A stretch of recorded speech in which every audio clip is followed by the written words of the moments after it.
Hey, future CPAs! Welcome to the explainer that's going to help you absolutely nail partnership classifications, not just for your next quiz, but for the long haul, all the way to the board exams. Okay, so I know what you might be thinking. The LECPA feels like it's ages away. But what if we could take one of the trickiest topics and just lock it into your brain permanently, right now? We're not about cramming facts here. We're going to build a mental framework, a way of thinking, so this stuff actually sticks. So let's start with level 1, the blueprint. Before we get into the crazy details, we gotta understand the absolute foundation, classifying a partnership based on its purpose. What was it even created for? First up is the universal partnership. This is the go big or go home version. We're not talking about a single project here. We're talking about partners throwing in a whole bunch of property or profits into one pot. Now, there are two main types, and trust me, telling them apart is a classic exam question. Okay, so let's break this down. A partnership of all present property is like you and your friends deciding to pool everything you own right now, your laptops, your savings, everything, into one shared fund. The partnership owns it all. But a partnership of profits is different. It's like saying, hey, you keep your laptop, I'll keep mine. But any money we make from our jobs from now on, we split it. See the difference? One is about assets, the other is about future earnings. Now, lean in for this one, because this is a huge exam hack.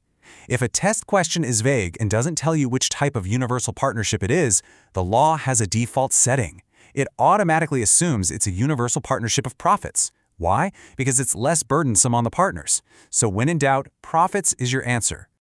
And then we have the one you'll see most often in the real world, the particular partnership. This is super focused. Think about a group of CPAs starting their own firm, or a few developers teaming up to build one specific building. It's got a clear, defined mission. It's not trying to do everything. All right, level 1 complete. Now for level 2, the rules of the game. We've got the blueprint, now let's add the rules about risk and time. This is all about two simple questions. How much personal risk are the partners taking on, and how long is this thing supposed to last?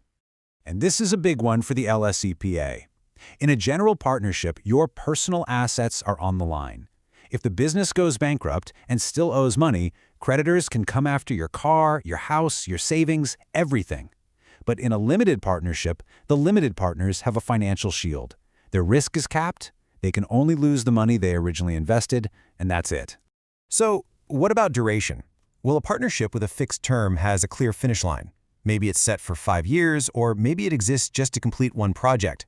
Once the time is up or the project is done, so is the partnership.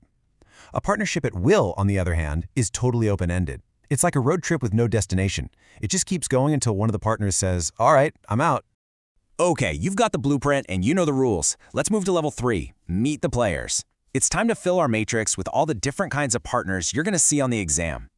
At its core, it really boils down to two main rules. The capitalist partner who brings the money or property, they're the money, and the industrial partner who brings their skills, their labor, their sweat equity, they're the work. Now, for exam purposes, remember these two key rules. The industrial partner contributes only their skill, so they can't be a limited partner and are usually exempt from losses. And the capitalist partner, the one with the cash, can't just go and start a similar competing business on the side without permission. Super important distinction.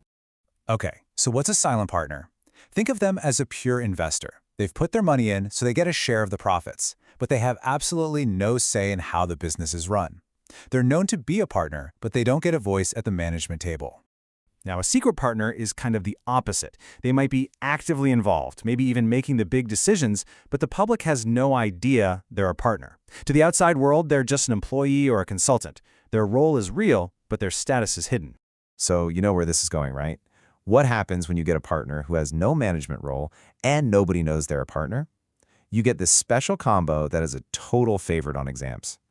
You get a dormant partner. This is your ultimate memory hack. Silent plus secret equals dormant. Just burn that little equation into your brain. They are completely undercover, no management power, and totally unknown to the public. They are a ghost in the business machine. And on the complete other end of the spectrum, you have the ostensible partner. This is the partner you probably think of first. They're the public face of the company. Their name is on the door, they're in the meetings, they are known by everyone, and they're actively running the show. So that's a lot of information, I know. The big question is, how do we make sure all this actually stays in your brain for the next few years? It's time to install your retention plan. We're not studying for a quiz tomorrow, we're preparing for the boards. Here's how you do it. First, don't just reread your notes.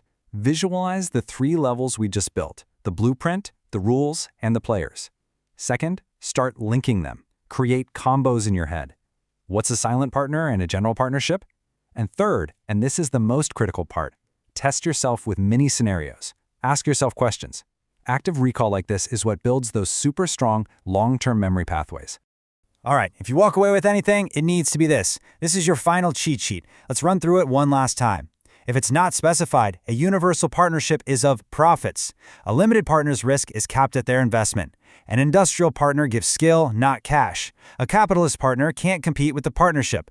A dormant partner is secret and silent. And a partnership at will has no end date. I'm serious. Take a screenshot of this. Quiz yourself on it. Make it second nature. And finally, to really make this stick, think about the real world. Forget the textbook for a second. If this were your business, which of these partners would actually scare you the most to work with, and why? Answering that is how you turn abstract knowledge into real wisdom. Good luck with your review.